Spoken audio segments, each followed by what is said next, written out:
Para kulu ni ke ti ma fe manazila mi kwa nefo huwa le kamera kadar na hu manazila sila tani sen ole ka bulo ole ka ti tani senzu ka wela ate yibi mwani sengo ka wela ate yibi sila mwani semi bulo ka wela ko wewe mwani sengo ka wela ate yibi kasi bonda bobe burujo wewe sila wewe tuti pukilo kao buela nyamima mananzila o mwani seimine kao wela la kao ka wela tiwe tamaka mananzila kimwela ini ka beta tamaka mananzila kimwela tuti wela la sangosa wewe manazila mwani sewela yote manazila kingu ni kingu cheo tiwiti tani sawa le kalo ukawe sukini kalo zuru shara marika ho mishamsi to mariko wewe la sangosa saiki wewe kama manazila fla uche ko darari saba me darari wewe akema kese pokondo fala wa bune to bebe la kapo ni ipo bebe tako ko manjimu tu shamsia lodi mbuzo ale ko fulani tumo de wakala ni we luti wa maraolo anne lumma ko ko mina to ani se bola nyele adama de we lo no nyinya besuma ye kawo ka ko bete ko benzi nyela ni ko fe nyela o befe ni no lele minu lo asu ilu aussi milieu oyo tinya banu ke setima ke se ka mawe banu ke se o mawe onyo no milieu mbokole sama la ko do to so banya Allahu akbar zalika taqdir al-aziz al-alim zalika taqdir al-aziz al-alim wana kula me waya kuluma ala ko la la talamu ale memu no ko attaque le bi wallahi attaque le bi namu ko fada wuti lu fo lo tawo wale ni lo le bi ala la wa o ka wasama sawo no be ni banana wasa la lo bi ayide semene la waina ya la ni nyine la musiona la ni nyine la musiona dalo le bi ala la wa ka wa ti be men ti no lu lo ta bangu ya na lu no lu lu sa ka le lo ta we la lo ta ota ya lo ta ko bu yen ma asa lu lo we la le lu di bere ata bara o ka li we halaki ka boy lu di lu ye no lu di gbogbo la bolu wole tani lu mi ngani lu shema ba bolele ti burumbu wa bolu wole ala ja ko wole kala lu wa bokaro wele doni che keti wa bolele to le di ngelu la ni ya fe ni ne wa bolu ni karo ni fo bele tani ti bele okay mo ko ale adamo do lo ale ta fu igbe lo ni ala ko lo alo te ni lu ko le ma anda ko belu lele anda bolu ma anga wi ki ama ka wi lu ka ni ma le ko bel anda ko belu lele ko wayna la musiun namu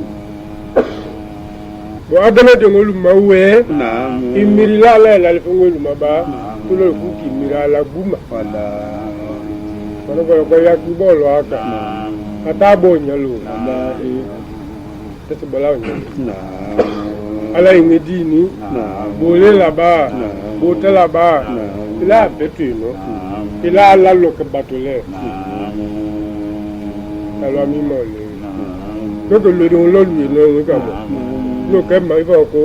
arsala no do do lo ki ita o moto su la manam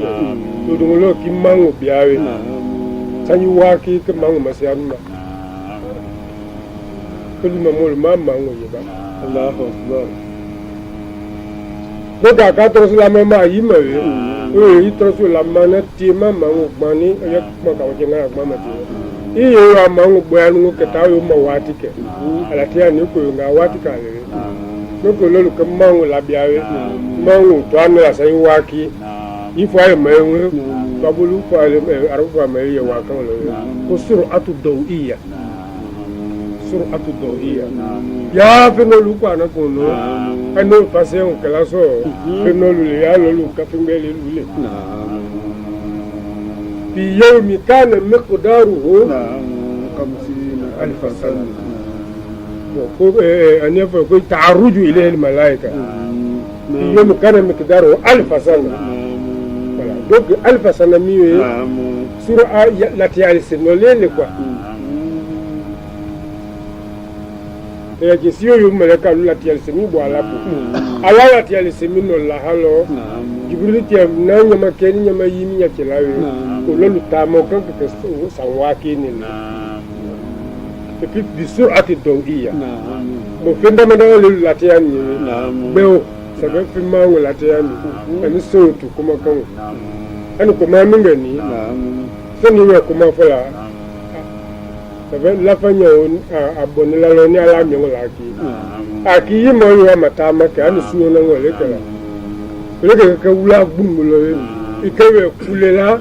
ile kiluma de to mo betu mina la jawo le ni e kan wo buela le kata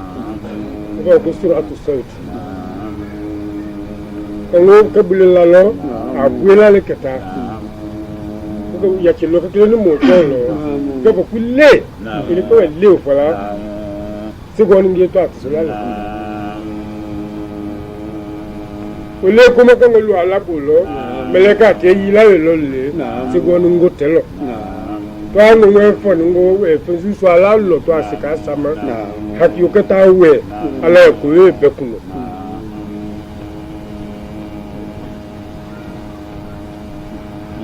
donc manazla min lo be meni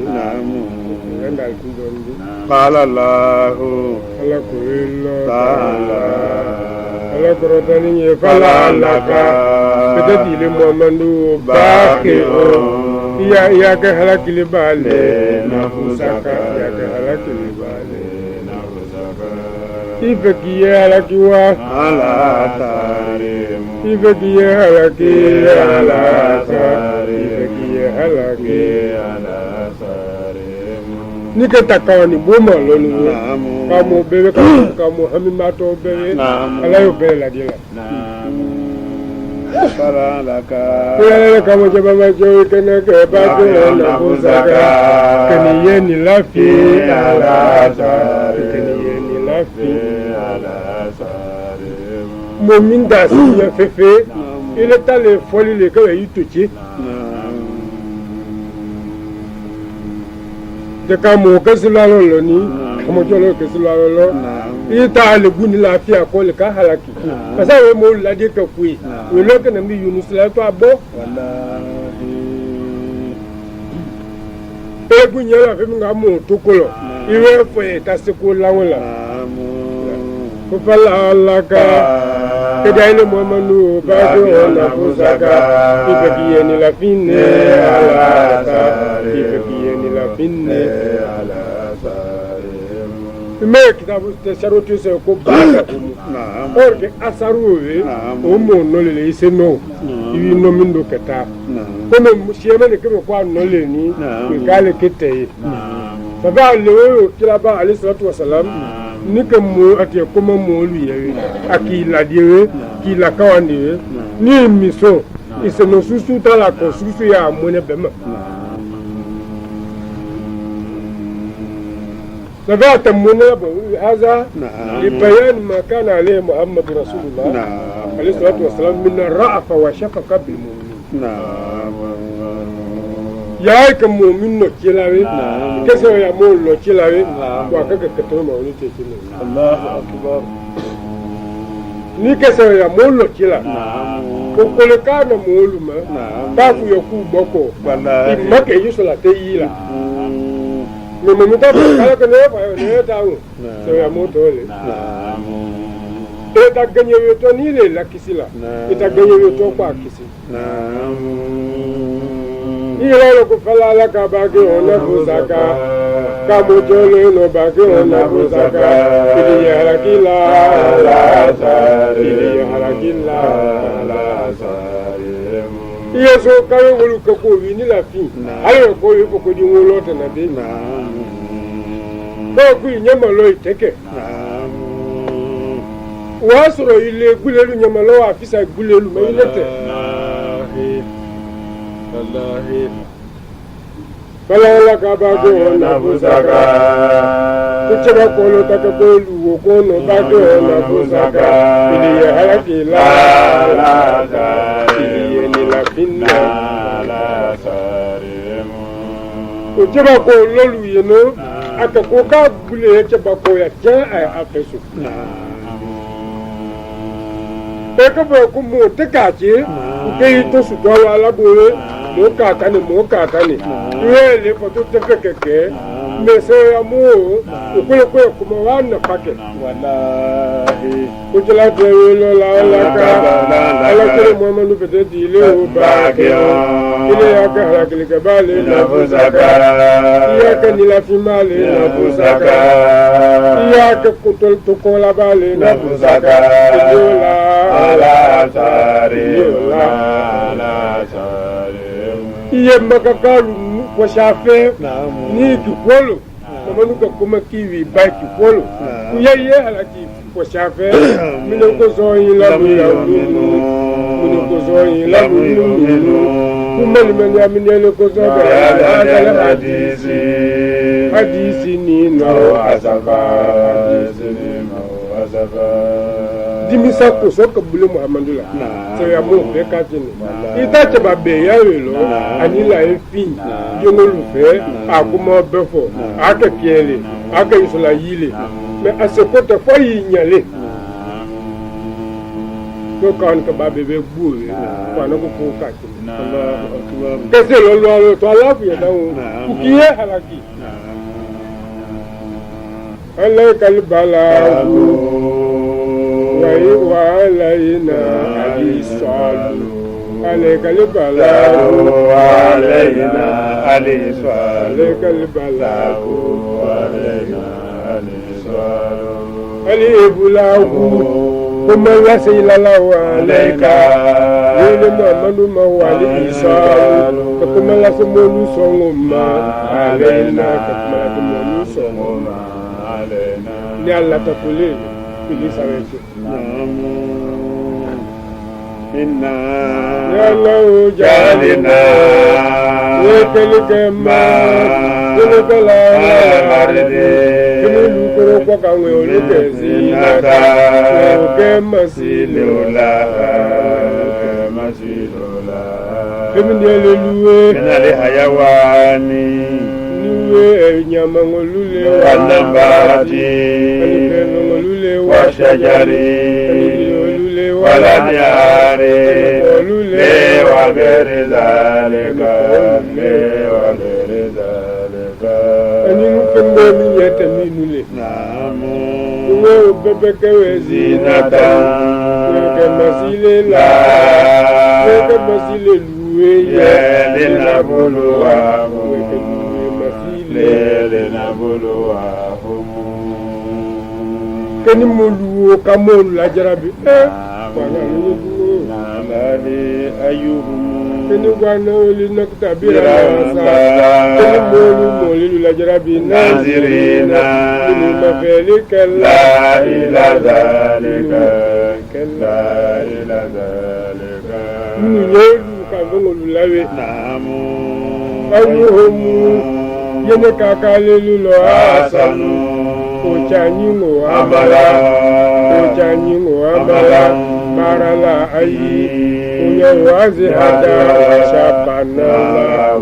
wa shabana Waina. Aya kunyale maluku kambo nyama sulo ngonyala mila lawe. Naam. Dile hallelujah ngonyala ola Jailuna. Lekeli balulema. Konola Aleha. Kono lukoro ka Saida. Nya beke bangbano jurusa. Nya beke bangbano jurusa. Waloku ogumeyani. Ya bisa nya beke lwaloku ni la ya mbutu mindefe nya beke gumeyani ne la ya mbutu nya beke gumeyani ne la ya mbutu ngala ngani biyo banna ko se tahalilatu suwe tahalilatu Wama warigaru kairi Wamikirami, wamikirami, wamikirami, wamikirami. Wama walikaru mikairi, wamikirami, wamikirami, wamikirami, wamikirami. Wama dhamara walikaru, wawakawekalu mina mikairi. Kera ko babalule, wamikirami, kera ko babalule, wamikirami. Anibuya ko babalu Wama walikaru Mikairi Wamikirami Wamikirami Wamikirami Wamikirami Wama dhamara walikaru Ilila imamunu sanu ilila kapulike Yumina mikairi Lene kera bebela Wamikirami Lene kera bebela Wamikirami Anu punya bebela, anu punya bebela. Alhamdulillah, alhamdulillah,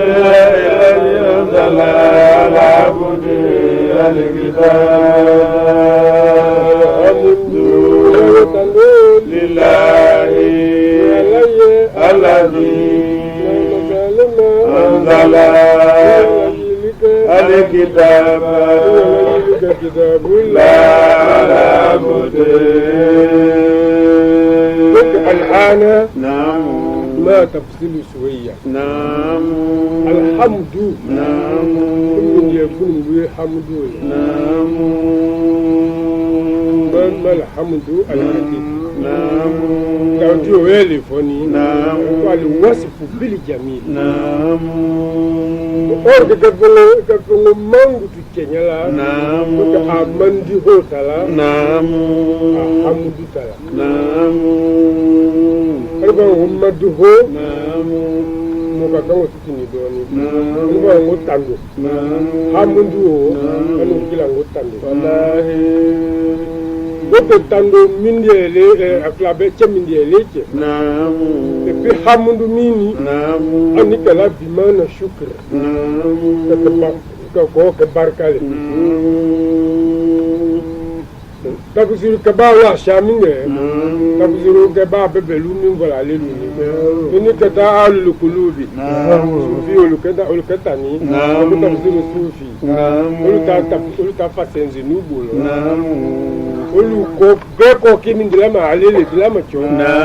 me ako kesengele alhamdu tandu lillahi tandu mukafinu lillahi kutandu we alaye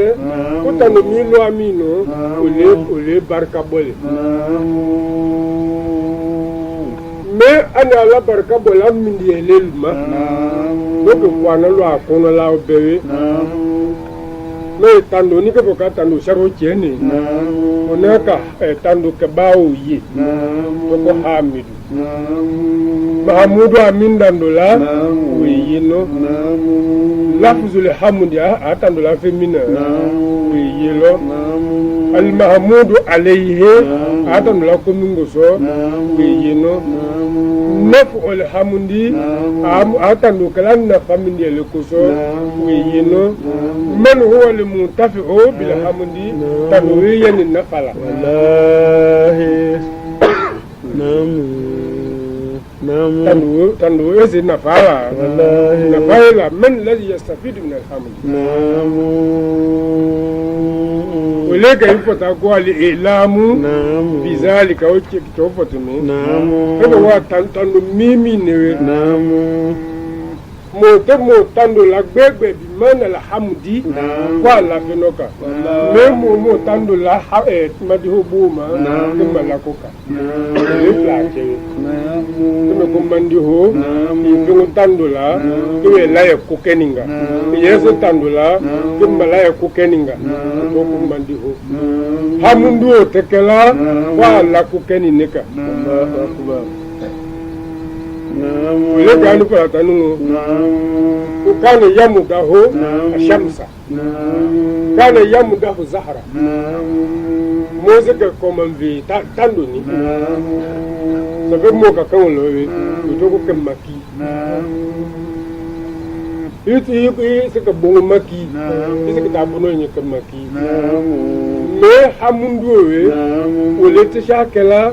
ben ye ma mo mi mo kasi ke to ala e poko wanga passe se ke ala mo ni ka dala e dala ke sunga jama era lo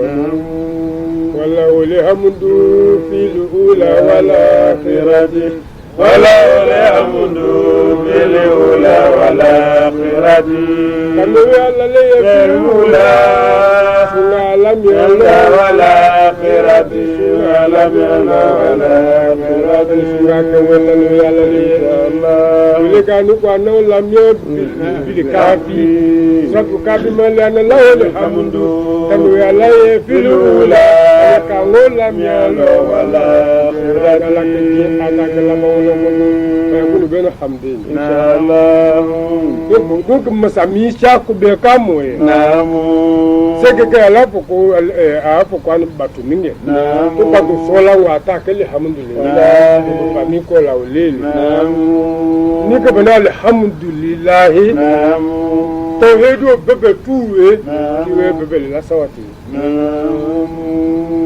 eto radio la mi ominile na wutu mini wajibila la na wutu la mi ominile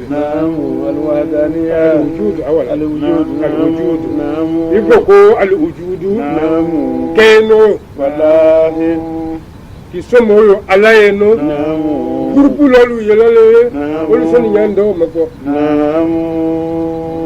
alake no olusoni ndoma tomunu kisento alayeno wale no takewe na alal wahdaniya juba to ba beson yo ko alaye kelu ko kindele no ke to wahdaniya ona to kawe metena takhasusatullahi ma mutum ne lelu kerekereni alala wana alikidamu alibakau alimukhalafatu wana ulule wate kwa yanzo ko sifatu nafsiya ko sifatu maani sifatu nafsiya to kiwe yenowe olu sifatu nafsiya wala kutawo alibwakeno ukimbilele to kwa alwujud to kay manguto sinyanga muane ke kinga wujudule tu na dama kelo ke ala gununguta sawatio o ko tu ka sai na manguto womi ale ko to ko mani to ko manawiya me abebe yomi na wujudule ala sorole ma ni ke bulalo ko alhamdulillah ki ala soro ki la sawati ila sawati mi ko tando ye alaye o yala soro la sawati kay nyamati yaw la sawati aka solika balo ko la sawati awewe solika la ko la sawati parce mo barka bo na mi ne be ko sani mo barka bo se ki sene ko hayda barka ki ko haydra eno fenye bolo ashadila ayewe dila ya diyo na falo sinema le na barakata sisa donc alhamdulillah we tawhidu bebe tala woli mofa donc il faut que nyanga talani oyo tanomilo amino kanowe na la lebimana shukiri pana la barka bola minima oyo na kalo adomino alladhi ani ala barka bola alladhi masawo anzala wala yilika alkitaba fa la ala abudi kubo tawno sugelo lu ko maje ko wati mindele lo twamba oni so dia la ko nge sende lo kile na twamba otenyo no fe iza wasalatu hul kitabu min habibi letra o namo sala saminowe iganye mo titofe to letra we ni sala izo dia ko susu letra lo bebe kono ila la ko yango kono ko sana o mi no lele bena Allah wa bena Muhammad minyewe Allah teriche lele ko to min dia ko so abe to kini o tamana sule yo mi nek sala mon to ki ko abudun alon teriche lele فالعبودية هنا لأن الرسول عليه الصلاة والسلام كان فانيا عن نفسه موجودا بربه فسمي لفنائه عبدا. Kuma se ngole kati kwala chila bawe kumosul kuma senewe kwala chila gboti emingere kwa dinyelo atetelo be alete kisila yo alale ya le go tete ya kisila ko le yi ata wujudu le yi no to ko fanau an nafsi wal baqau billah kala le tere ke to amba mawelo ke ya la ngoto ngo nye jonwe obudiyatu sharafi yo jonya oflale jonya minye mamulukule kwa loyale ni jonya okeseme mobela jonya okeseme alala ko alajo ko weke ko bale alhamdulillah kanu alaye alazi ma mazalima anzala ala yilike alkitab bala ala abudi ni na saba mimbuye wa fola mi alo le solo yene donc l'israël mi we to le na amudu ki mi ni na allah subhanallahi asira bi amudi layla subhanallahi asira bi amudi layla masammin taye jonjole o masa ki nwe o le kwa na la yila aye jonjoma wala mu yaji ali ala magelike e waja fonyo lawu wana mini ma fonyo ngobialo kudoke nyanga mafe mimba bishukri ani fotangu alhamdulillah kanowe alaye allazi anzala ala abdihi alkitaba masabba min diele li'annahu almaliku walmaliku yajibu ita'atuhu masabbuwe mwaka ko labatole وطاعة الملك لكي يرضى لا يعرف رضاه إلا بما يأمر به فانزل الكتاب وجعل فيه رضاه وغضبه ميسي على لا ديلا ميسي يسو مقبلا أولا بيا كتاب مينغولا ومينغا تايو لوي نيفك باركابو على بيا الحمد مما نيفك الحمد مولي على كوكول باركابو إكنا باركابو كنفة إكا كتمتوا ديموي akamingo kwa nolo weke kwa mindi eleye lamu yaji Allahu ewaja lamu yaji Allahu ewaja kwa mindi eleye lamu yaji Allahu ala makelike ewaja makelike kuturu Allahu kwa mifu telo mifani kayiman kwa kido beti enine wana kitobeti nine yunzira wana kitobeti nine yunzira doge kwana mingwe misala we ay kitobeti nine sege nine kapo kala barka bo wike jomelo lewe fala buda on takuna muti'a lima yatika fi hadha alkitab alkitab alladhi wasafahu munziluhu annahu qayyimun wa sayfa fihi wujad donc ni chamo kafoni kete kana onyi fembe ko min ko ana tekeni ikafo ko alhamdulillah bele kalko ko la ile tabarka bo bali ikama sa min barka bo ife ko adie male awe dio befo ko ana lo bilo ni ba ala mi akejole ko so ayimen bana min dere ni nyeli mashanike basan mashanike yanga tal law shadidan yanga da babire la miladuni loke enda ali kulube kulubu la tango wala zabu shadidu amurani huwa al-iftiraku min awwalihi wal ihtiraku fi akhirih ni keme ko yanga tala bo me molu tasama donu mulu numbuwe tala la sala bo bale mulu kuta ko yanga ta bungu me ala bo wa oni yufarikaka bala ki bailowe ko yanga tala ole wallahi ko dala jo no luye lo ala ta tunu no lu mamintiki mo Allahu akbar mintiki ala to tunna ma mintiki ozo gumote ala jalla alayhi salatu wassalam akay hadisa lolu fowe ayi ko ni ngo ngo famu bay se lolu kito famu la yiko mo ko wi lona la so muli wisal minga ala jalla alayhi salatu wassalam ka sunno amma sunno late ko alu maso yilo ko so ga amma sunna te amma so yilo so ba ka sikinge ko ale ko suke mano ta sungo la ne fitile unastumu ka hayati wale ni ne tasukeni ko ini abitu inda rabbi ne silala fe lole yutihimuni angola lo miso lole ko yasikini kenami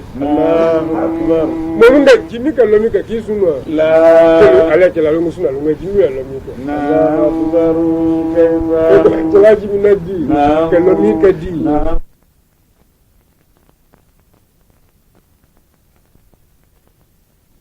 Muna bole o kaba ilo ala nyamu ko Wala kizini ko kole ano hal sunde watu wala ngisi kunguma sunde watu wa seloluma chaye ko na chaye ko mele bukunuko anya sunde ko wallahi akoyo asinze ke ko mumya ba chaye ko se selalo asia hala ko yo amalomi ko ba e ko yetemia Molo ke dia nyengo yeni ko da zoto Yusuf nyanga ta se lo alma ko fa le mako ishku sura ala molu yifa bone ya ko ko kuma ko mwenjara bila o bel mela tunile ko lu da ishku sura ishku sura la yakunu illa al-qulub al-farigha قلوب الفارغة وفتو ديا كامو يسولو سمنو كلا لتتلو على قول ديوي ولو فتو ديا كالو فونا واني كونو في فتو ديا كالو دي فمو في مو يلا ديا تو مو مفيلا مو في مو فتو لي يلا تو بونغو يمندي ile ka fotani ile ka malfayi iki yela le ninga sabe akunowe yo yela nga tu nyawlo ile na lo fa no lo ni lo aminu malelewe to te to yela o wallahi dobe adawo de mo nyawe wi la nga foto lele bi haki ole fe mo bu yela hadi ole tumbu yela o nyawe foto le yela me ko esku sura musemin jani ko yonga a foto mi kawe to ko sura no de molu nyaka bo muso fe ko so muso chewo ni chengo ba kilo ki nyawe ko la lo chembe to ko esku sura i jara bilala mingawe ya mo jara bin muso la obe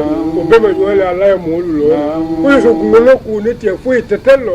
ole ke foto na bialo to amaye lanyi ko esku sura bo Muhammadu mafelo ngamwandu ala lewe ala si masawu anzala la yilika alikitaba kitabula alabude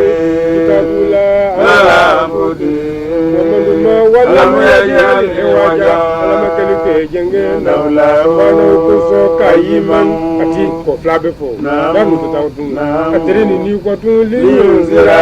wa mashani ke basa liyunzira wa mashani ke ayene masha wana tafsir bur aliya la balaki doge ndiye kuma musumini mani olufa dano liyunzira wa mashani ke almu'minina ya mu'minina wa mashani ke almu'minina mu'minun la allazina mu'minun luma lam yasilu min masbai la martabatil yaqin ya la lo mase yakinu degero ma ba ko alu mashango basa ala ya mapo lo la shadida akakuta ala koti ko no kude yanga ta seneli le luya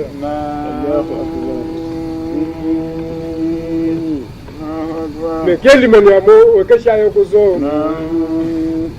doke kama kwana agbere wallahi yunzira basa shadidan miladunuhu eske ama folo fiya la ise bebe la lunelo ni dieti ki wale Allahu akbar liyunzira ala ko momando amashani ke al kufara kabilu la basa janama la shadida janama la shadida janama kere kabiyo kawi liyunzira wana ko jalaba amashani ke al musalina seba ulula alladhina seba lumuhum seba minu sauna yala anzalatimu kenye se ko alumashango basa seta miabe yala shadida mumin disela mumi sela ikibawa selo yanga datu minaka liyunzira wa mashanika allazina mulu la yurauna amulu mashango yurauna muminu ye yala fi afwali muminu ye yala fi afwali akabaro baka beye yale koti mashango basa ala tabano la shadi ala tabaro fe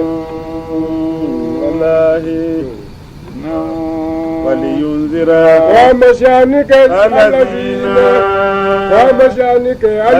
ومشانك الوالدين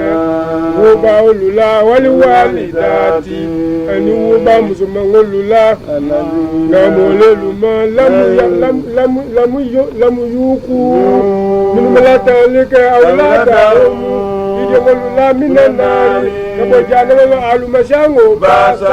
yanga talagi ngoko so shadida yanga talagi ngoko so shadida ko folo kati femina ko bele shadi ko le mashida yunzira kala mashanike Olu la mini majongolu la mo basa yewa paso so la shadida wala ini jongo la mo akaboya isoso eske jongo yanga dati minaka la jongo ta yanga dati ko ese koma to kile ya chelabi o ka bomi imala mo imala lo ayala wallahi أكفر تبالكم ينزل أمشانك الأزواج تجول لا الغير العادلين بنتينا بين أزواجهم بين أزواجهم مسلم جعل مشانو باسا نلافين شديدا نلبي ترني مسلم جعل بتابون نلافين دي Aba mo benya ke ne la fini kala Wato kebu le febu no. Naam. Tele meya ko la foko musulmi ta ro musulmi bele ko le boni. Naam. Wa le musulmi fala mo le ko chemi su ta yo bele ko ni ko. Naam. Est-ce que o tenyama nyama nyaw yanga tabo? Wallahi. Ko wali yunzira. Naam. Wa mashani kamoni yo ngolu la basa yanga ta Law shadid. Ni wa yo te fe kamo munga hera to ala yeke. Wallahi. Ka dialo tiel ke yeke iyo ko bebebu ke yeke banza nyi yu akwa sa yake ayo ka katimi nenu kuleni mo da manyu ngo ka alebele kai makonyi ko bele la gbo mi ngere mo lo ko ni fuso anu mi akile ni mo bele yo ngoro ku mo le chani mi nyen ko ka ku ku na ale ke mo ta foli sembe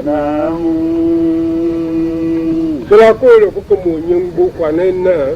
ko mo nyembo le kawali basan ele kamuno la kudai shadidan mun mun gbere tuta bulo bi akala jini kudai lan nutila yom sha namuli yunzira wa majani ke al-kafirina alikule kwa majani ke al-kafirina kafirul abasa kama law shadida jana magbengola miladoni jana magbengola miladoni نقبل بالولي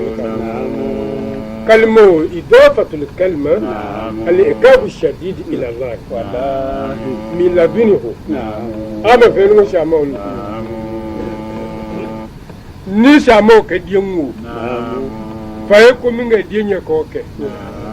la mo ki se ko ke to di ngwana buya ka kamo ko ni mabe ka toro ya mina sei mani mabo kala moliola toro ya mi kallo mi ya lai saraw donc le ka make en kabule be ala fe no kwa di nyo ka ka so bule ki mo lo buma mo minga ta ka kwa le di mebele kurunguke pawle ta ko mi mandi ke baraso jote se kam kalongola no kana torea minu lewe hallo no kaza ko atimi faya hachoka me alai saraw matte ke yanga da basala ko sawe frochele limo alai saraw anya kingole ma adama di no kata kani alewe fu ke lo aminu muso mingu ke jama ya ko kwa itire ala muso hake mingi awe opeti na lebe muso suche one ma atro la opeko kele yanga talewe me kwa na to ko ne yanga tale parce que ikungo lo le ka bola kiyama ikamila dinu ho la ka wo yanga ta minna fa beta ki mafoko yonele Allahu akbar لينذر ومشانك الكافرين يقول لا بأس يقتلوا شديدا يقتلوا شديدا لو كسوكونو الحمد لله ملا نو لا سوكونو لو كسوكونو depuis jamais à Kobeilo et pour finir nous la Bible et puis à quelqu'un c'est la minga mola c'est donné à ta kono que Dieu la la yé ko di e me ko le boke jo fola le jo bo mo gwele fola le boke ye jo la dila que dans le bout itali kinyo ko ma bono banga mo boy mbemale ko ka mo ka mo buba e ke ani buba na me ko tu ta o tubu que ko la si pa di e ko ndete la fola ko le mbiri la le Babatelo.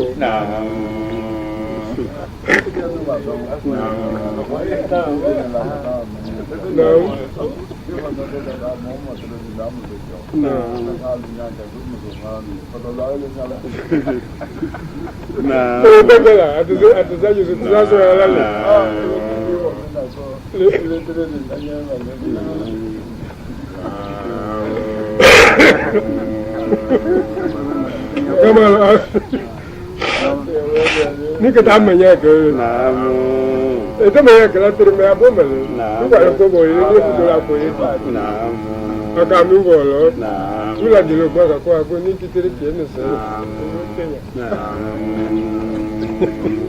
liyunzira wa masani ka ala kafirina janga kudondo ngolula baza janga tala shadida wala ka kumefeo wana fagrile liyunzira wa masani ka ala kafirina wa mumunu ngolula baza janga tala shadida Nyo ni ba kaka mo belu chema. Aya ngata flale sola. Wallahi. Wale ka ole ka ke minyela. Ko da bu ba ta tinya on wanda tinya ko na fo yokola le. Aka tinya le magatinya lo kititilo. In monsieur langa kudeiwe. Ka mo ko ku kanima ko sakiyama. Wallahi. Ta tinya ko no fo yokola. Ka kanye mo to mo misila tabalu. Bebe lu nwa lo kiyama ibe kile nwa lo njene nuta ni maka ko ti bobo yama ko yanga ta juna mafe beka kasu nolo ele kinyala fadahi tulunda la batu bata ka jinga sala ko lo ko me mala no ka yo so la ko lo ko ko baza ko kamie ko bu ngane le ne ko le lu la wiwi ko lu la wi ba mo lu wallahi hala ka be ko gurungu kama ko e baza we yala shawo ko aya ke si ko kan ka ga su no ka ko kan ne le Ole fini ile ka suno ko lo ko ka ta ko lu na ne ti le ni mo te fe ka we masha ile wi ye suno ka ile we si nyala la gbe make li yunzira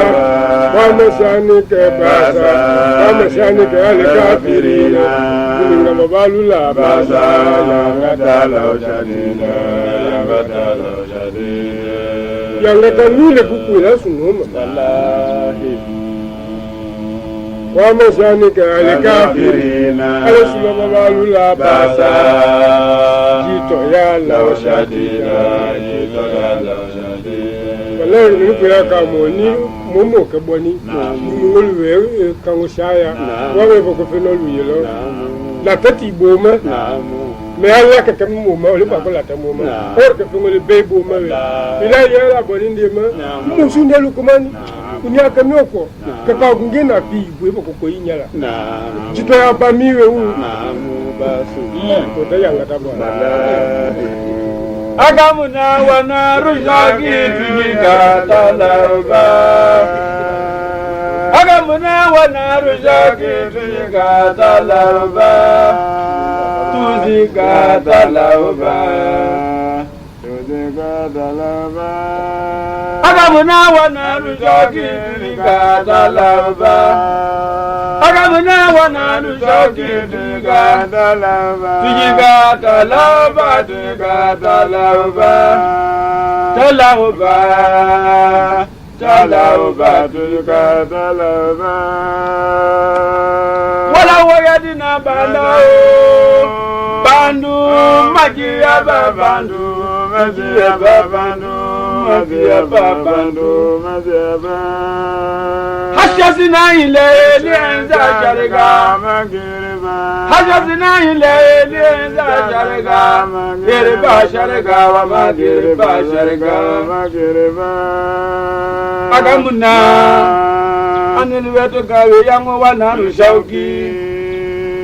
amanu takangwe yata otujika ila mana ne yosoka talaba ila mana ne yosoka talaba ila mana ne yosoka talaba ila mana ne yosoka talaba wala wagadina nisete kanelu ye bandu mimbewe nungoko mangi haba shale la shasina andena la tele ke anisha anya karolu la ile keba ka manu shala o sharika anda lu abate ba fanda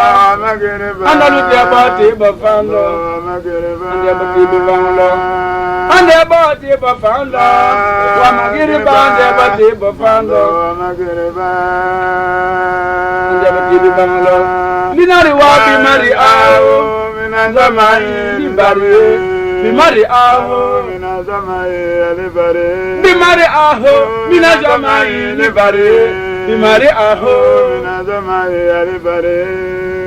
fi olowo mumutasha imi mutaka wifi mutabakidati mutasha imi mutaka wifi mutabakidati Namoni we fo mutasha imi ele da lo ni o mutasha imi ele da lo ni o mutasha imi sami kalu e lo so ele da lo ni o mutaka wifi ele da lo ni o mutaka wifi ufakalu e lo so ele da lo ni o mutaba gidati ele da lo ni o mutaba gidati kamo ele da lo ni o mutaba gidati bagada kalu e lo so tuba mi ngai jibuti lewe ele da lo ni o mutata nani ele da lo ni o mutata nani deno ngalu e lo so ele da lo ni o muta a bijan ele da lo ni o muta bijan ngalu e lo so ele da lo ni o muta ma fele ele da lo ni o muta ma ele ma be ngalu e lo so ele da lo ni o muta kan webi ele da lo ni o muta kan na le ga be lo bi o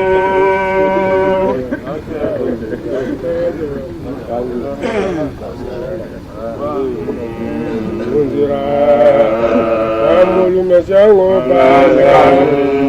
amosani bele kabirila olula basa kala ojadila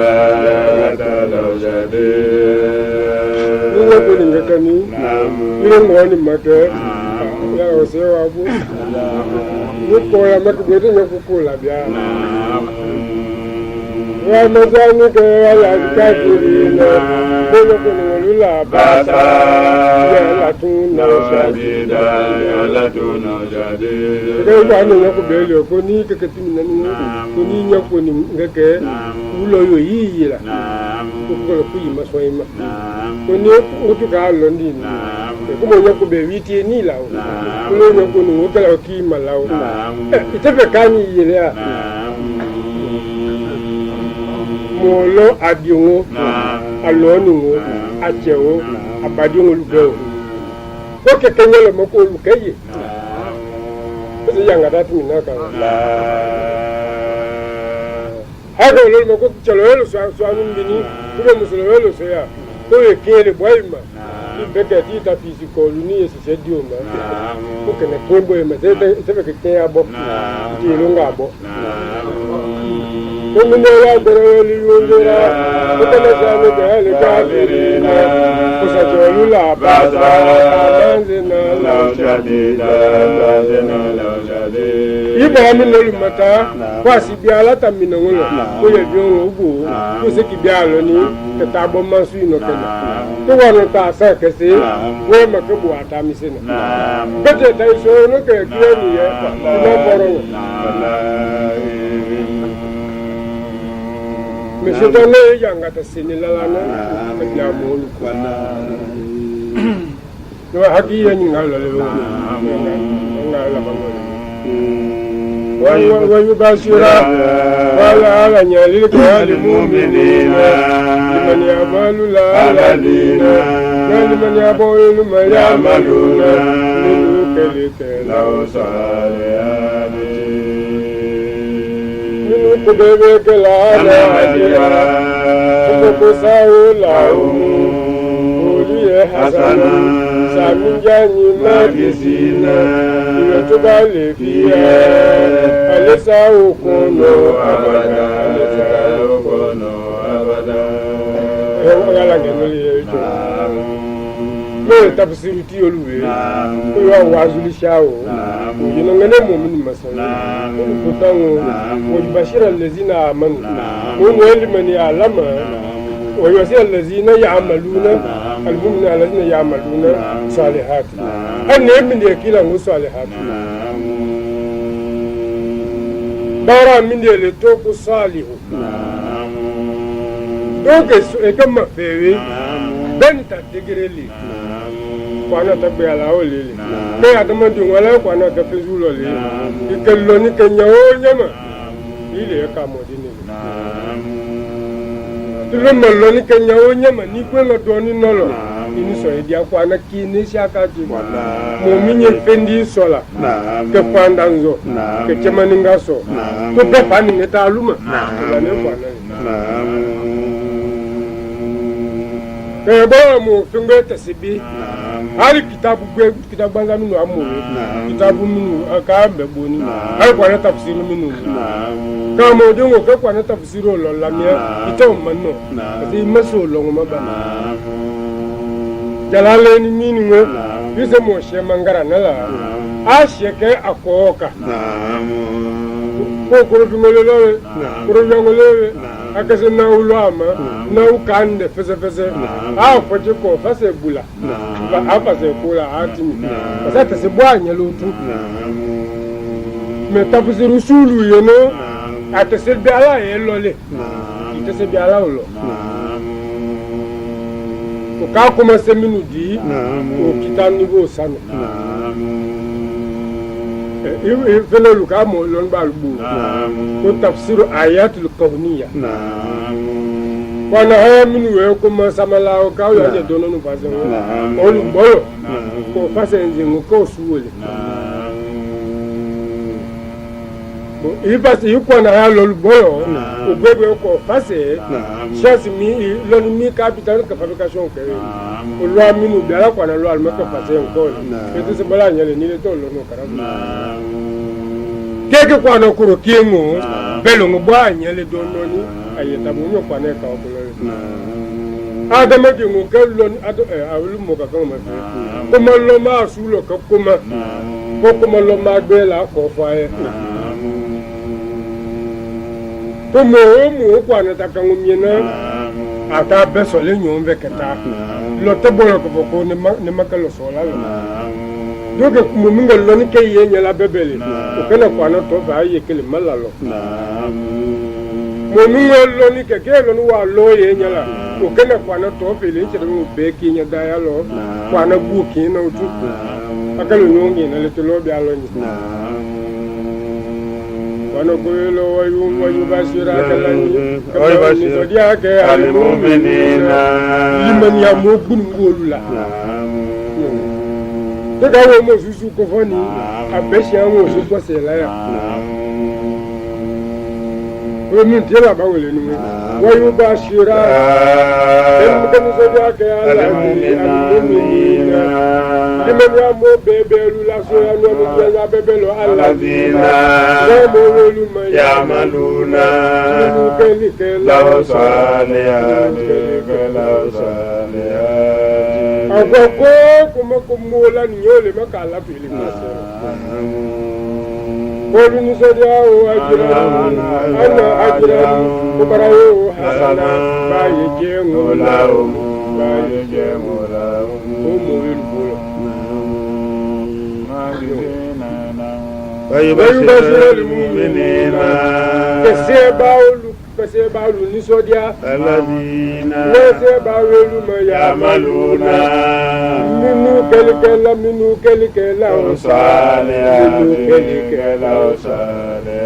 سيو كنيا مي على كاديما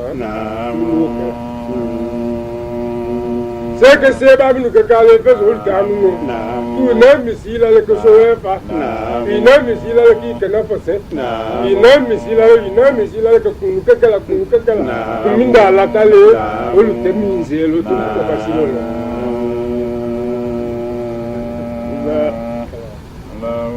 parce que baro dunyalo ala fota ko le ka baara min de fɛ n'o ye min gɛlɛ kosɔn n'ale mɔlu ko le tan wa yubashira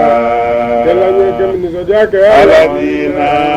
kalimumini na limaniya mɔli la aladina o ye limaniya mɔli le yamaluna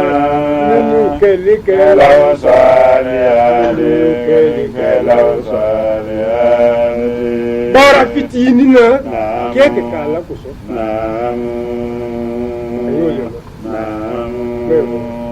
ومن يعمل والذين يعملون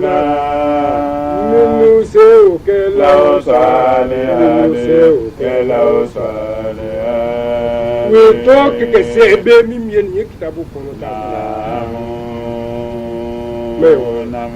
ومن يعملون من سوء كلاو صالحات ala kira kwasa ko kateme tu ebi o wallahi ala mabonya ko kan zo da ga ala dina mo mo al mu'minina liman yamulu la aladina liman yamulu luma yamaluna mu dilike la salihati la salihati kiye na ko yaw itila adinyama kedi adibama donc min bebe taala kini ko ta ko bara bunbu sale hafiyo bara min wenna kenyama ala isi diala kenyamima bara kimo to ko sale hafiyo walila janja bil masani wa galila janja galila janja bil masani wa galila janja Onya galila ja wala tabuki ya ni gaibe muda wala galila ja onya galila ja wala tabuki ya ni gaibe muda wala galila ja onya galila ja akrimu biya magina dara wa magina galila ja onya galila ja abuya badila bil maydi wali wala galila ja onya galila ja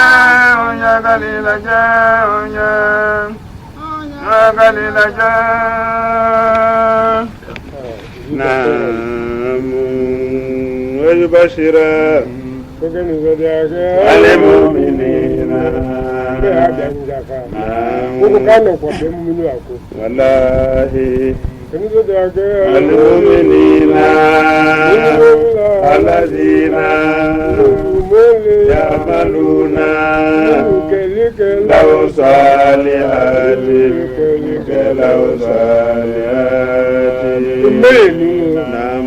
kuyondola maufo sekeli manyawe se degre mina kwana lo amino mo minga ko be minga la asha ngo pe no la pele kine minu gala salihati bebe lula kelu ni so diawo ana hajira to sawo la umu sale umolu bolo hasana sale umolu bolo hasana para yije ibu ya tawo kunje to ko ba yije alijazau foka mikidari li amali alijazau foka mikidari li amali baije wo alijazau kulesa ole foka mikidari li amali sauli foka mikidari li amali baraka ba susu wi sarafina wa buye barawle to ko sache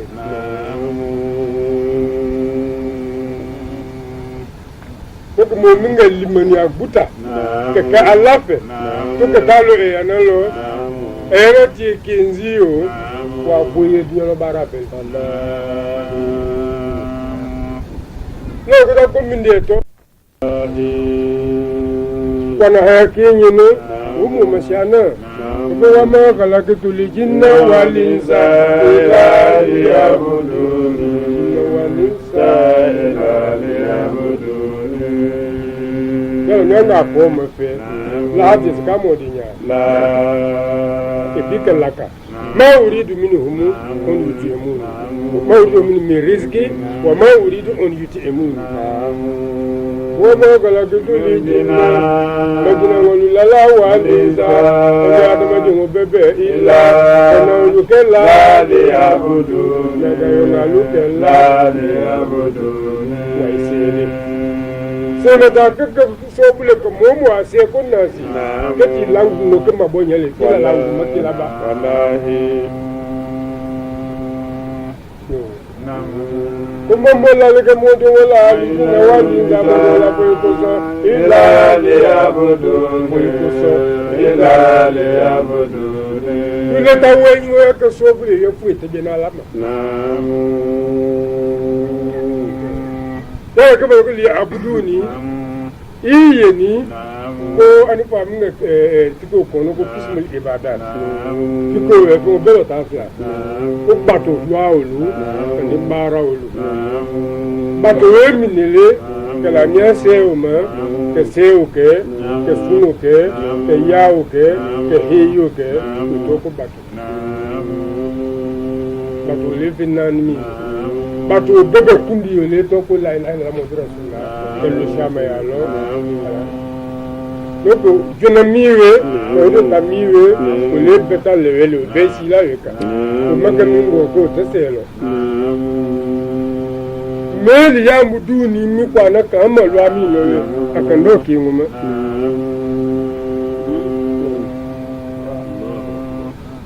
nuka bonyale nda o ko minu fanu seo yabo sunu ani heyo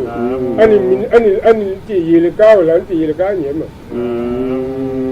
ti mi ki yema la sha to ko mila la fo ko so fu ka matola tuti mi nga yema ki batola lo ya o ika batola le to hala ga kenze la o se fa ila nga o cheo to mi ko no wa ja se fa ka jala la sefe la nga chemiwe wati miyo lo wa jaye sefe la luru be kan te nani kenje deze la no ange de la nga ke katre le o ja to kono est que sefe gurungu le min ti tan lo bala bari pe jengo tan lo min ti tan lo si la manu tan lo si la manu ka de yiri no ko dinanini bilo ni loruba o bi anilo mi te bi o bi anilo we kalo le rekeni do e se fe alu nanga fungwa atan lolo bola ni toleje ka se mi abebe afe to ko lewe mi te bi o bi anilo atele refla bola se ke mon mo ko min di la la masele ti o kono se fa la nga o cho ato bola to wa to bebe hu ala ko mi la la ngu mato e ka minela ya kwa na ka mare anta lo amini me kwa na ka ma buru mu kewe na mi brahima ko matemewe kwa na yo le ya ti ya la la ko kulli inna salati wa nusuki wa mahayaya wa mamati lillahi rabbil alamin lillahi rabbil alamin la sharika lahu wa bidhalika umirtu wa ana awwalul muslimin kullu qawmin inna hayati ibrahim inna salati ibrahim seo wa nusiki ani batumunu kala heyinu wati bebelo wa maya seni heyo kengo tenye nyama nyaupe wa mamati ani yesaya obeli ala tale obele rabbil alamin alamin la bangol tilewe tay bele wa bizalika umiru ala ko na kachene wana awalul muslimin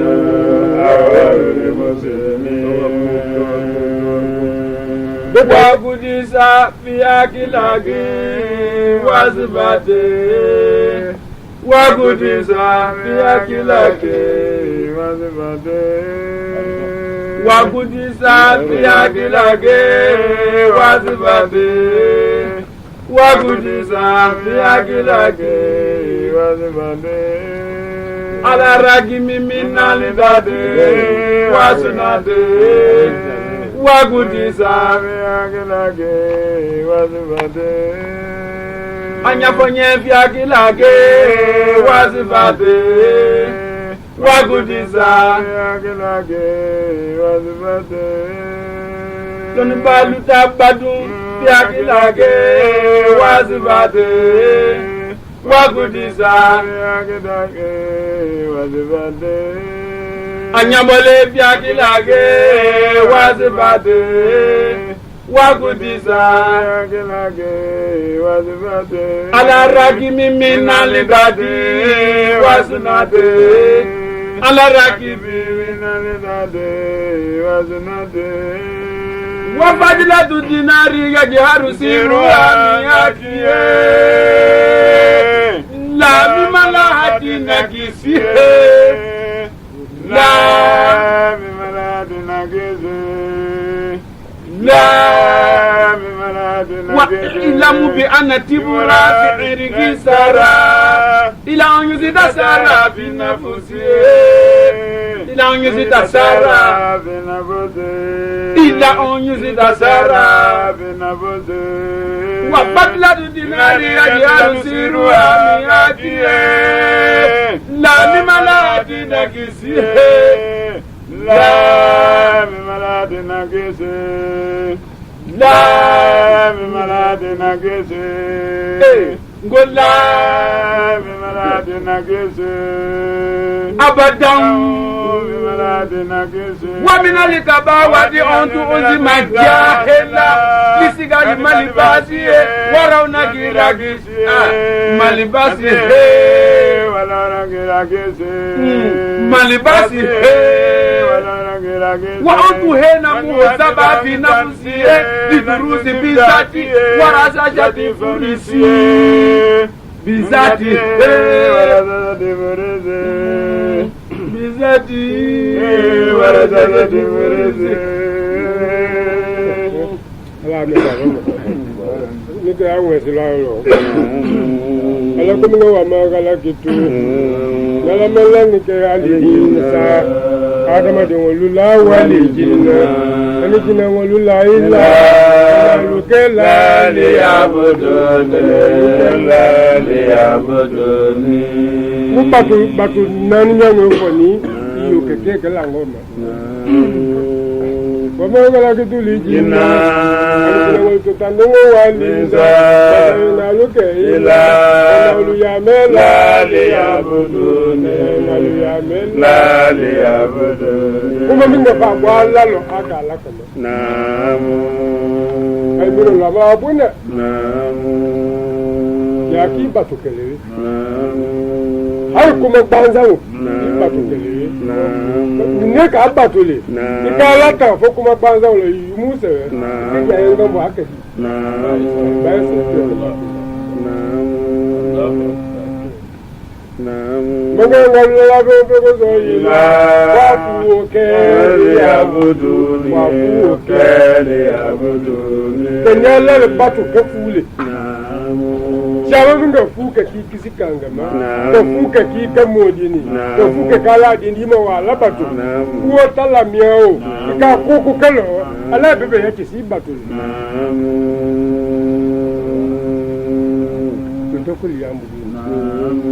Nimala galinza walijina Gana kwe kuzo ila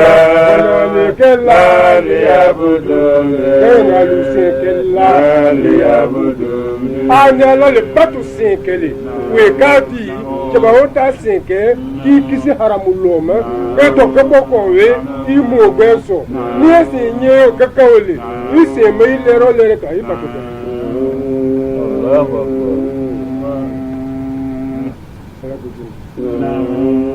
Leo ko bato molosi ka nunu molu sema asini bona akwa na kane kemnu sema ola bato wa botal wallahi Yesu ka kwa na minga na ko no kodi Allah se ke ni dia le we la lo yala a ka le wa we la kala so kala ni anye yo ke ta ko lo ni ani na la fe Allah de ro ke dia so ke dia ti so ko lo de ri to le la de yo ke batulu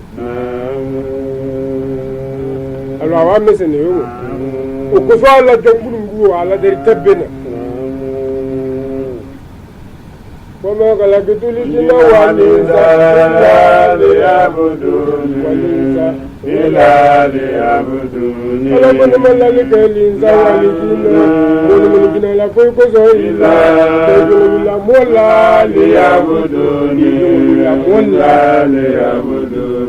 Nyala ya mele kuso kedi ngolu kurla la ya me kuso wala le kuku mo edi ngola mu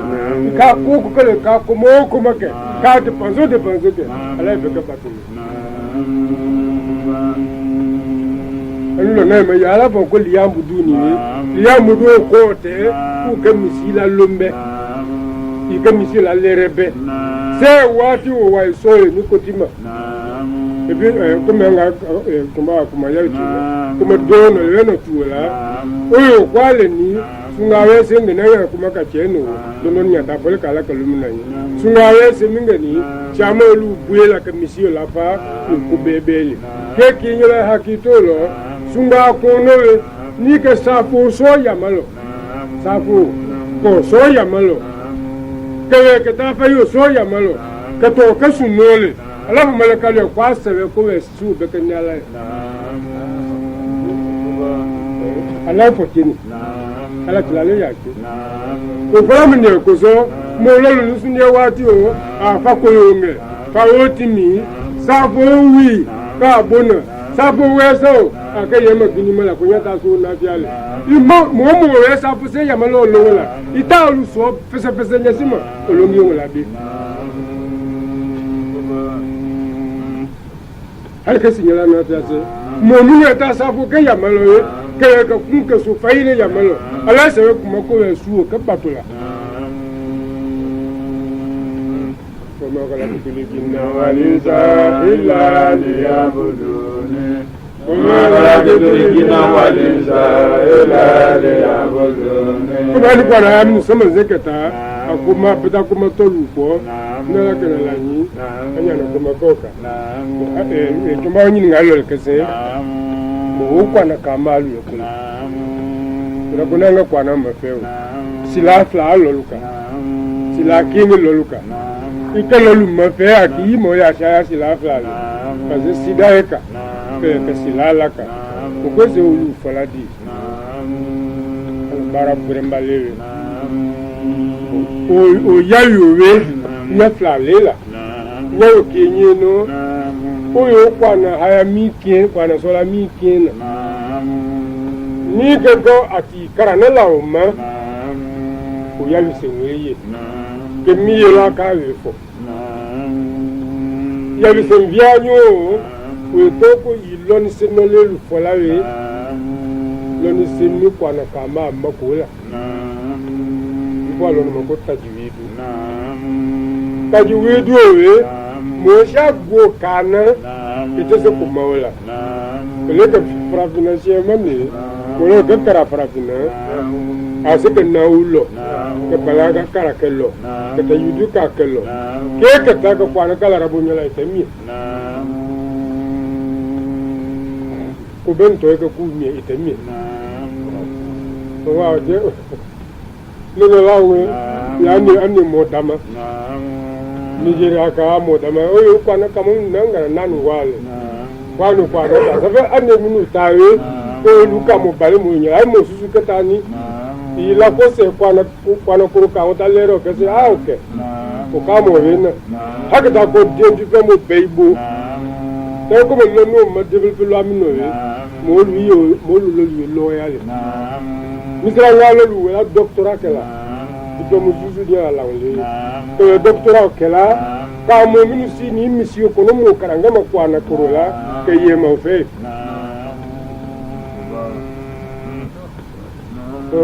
Tapi kamu tu, kalau nama lu nol lah ya.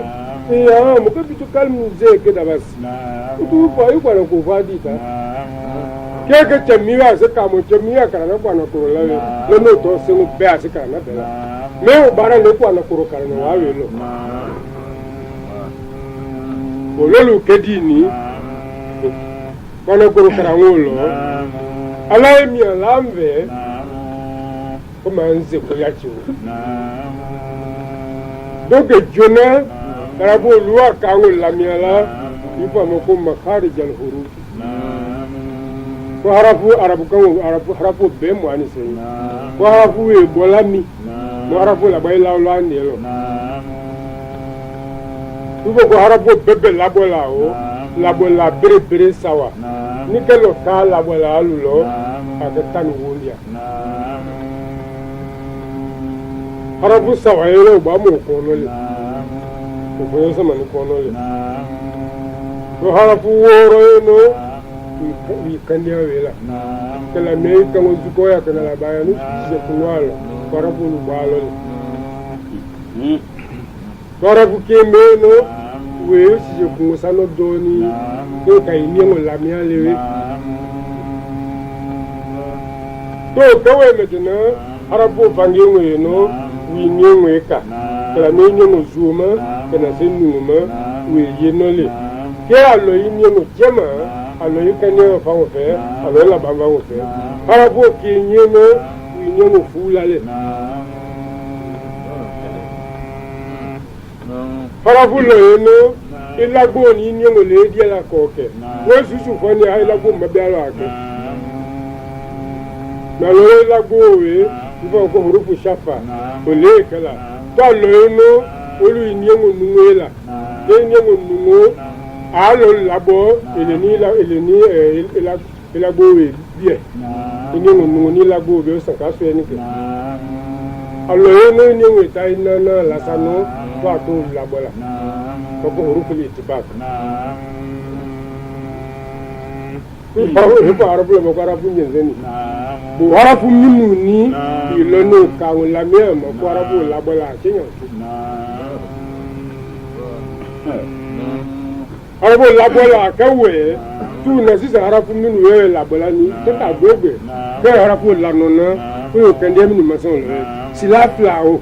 sila fla ka fi ngo finga sida ka fi ngo finga abentaku sida we ka fi ngo loluka osole mako e sida la aka loluka sila we ko so temi silo to sida so me ya ka an ga yasi kana nu kuma ina hanya fi manyo salamu kola mi rabbil rahim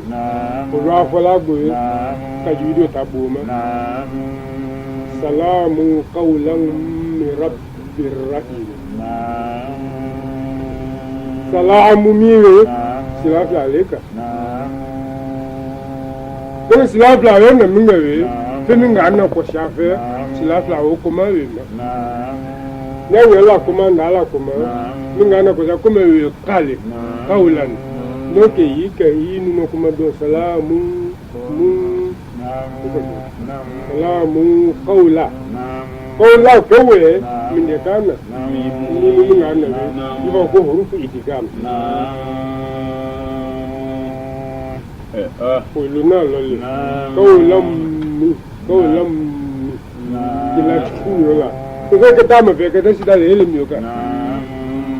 salamu qawlam mir rabbi mim rabbi miwe rabbi sida te to kame sida be aka mini miwe ko tan nunu milawe ko we la be ko la ma sida le ku la dira wala mi rabbi miwe to rabbi we sila fla le zuko sila fi alonga ne yinu no ko mele kala ke rawe tu la minga we no ko mo mabo ku la dira wala ko mi rabbir rahim donc lo akande miyo lo ikafa ko manya ya tamodu la lo amanga ipo ko harafu beken nyonga ko harafu kisi silafia tofe wa manunu sakina we minele mini lani ani susu ta silala muni ko ni silafla kisi yo tofe wama wansi silafla tofe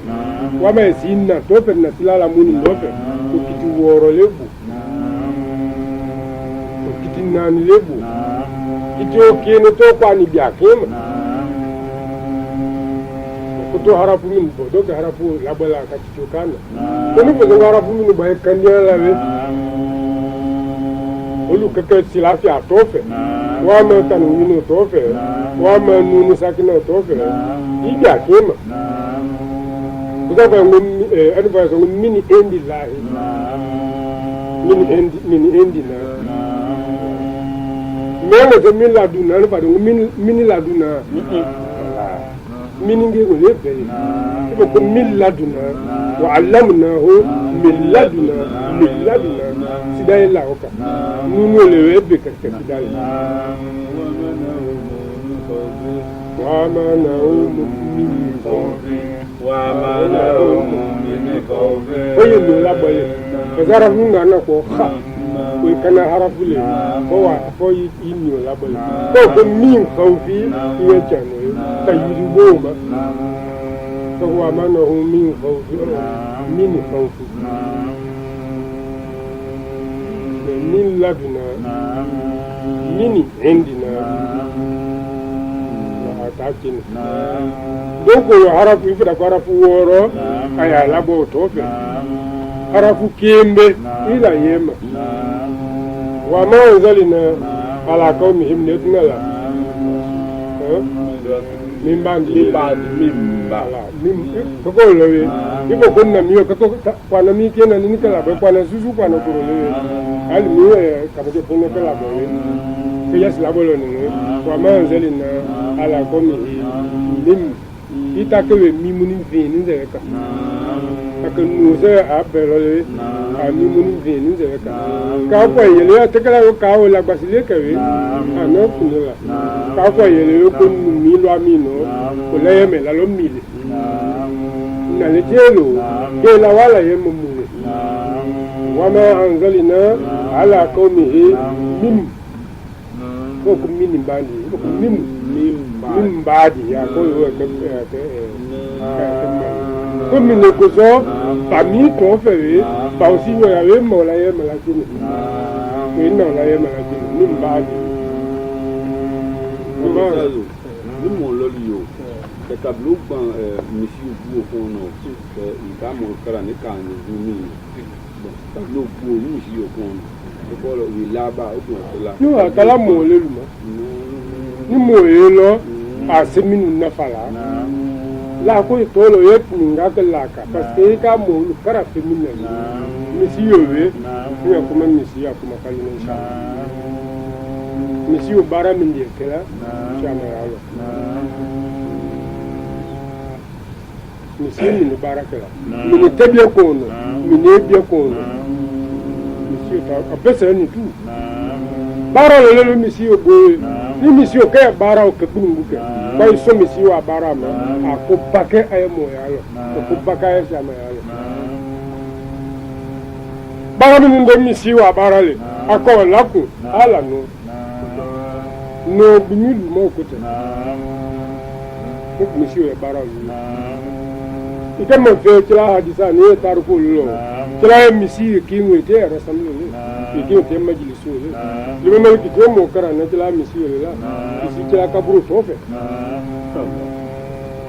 le mo ka te kuma lo fo e apo taun kunu kuma lo bani ko che minga buru ni ko le fo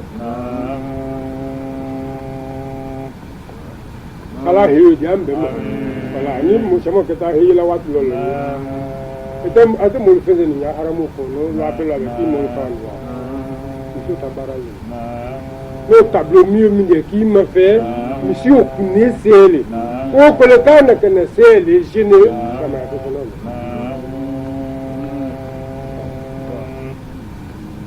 te gamo karanalo se wati o kese ala lo se ta wati lo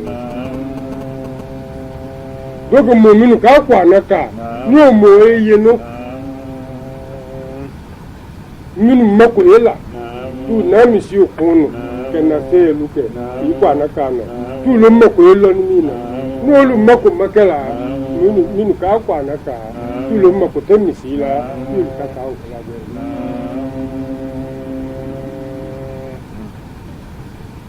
ala me sa no bon do ale bo le mani to kwa na bo kara lo no alhamdulillah الذي أنزل على عبده الكتاب ولم يجعل كتله فنقول له سيدا له قالوا ولم يجعل له والأقول من سيدا مي يقول إلا من وفيه ولم يجعل له عوجا وطرب كون له سلاف لا يفهمونه يكي لوكا أني من لوكا فوقو مني يكي لوكا lonyaveye imiloka kitimi ko shaka ko le kala ko mo lon mi ala mesekati donc ko na bu kuro karango tienwo ko fiale bu ya lon mi ngara ube yi ko na kuro karamo mimbe wallo ati kara lon mi na me ale buta alo mo se be gbate ko no be ni no la ke dia ta ko to la kwati que lo quala ko ya ita le ke amne le kala ma no bu ye le kala bi ye di ni le kala o la ko ko le ko ta ko jo ba ko ya wa na bia de bi ni kala ita be ni ni ko ka ba mo ko ta ba lo dia ala me sa no ke dia le watu ma wa ya ta kwa no ko lo kara me ta ko mo le ka be ni وبركة الكريم ونحن على ذلك من الشاهدين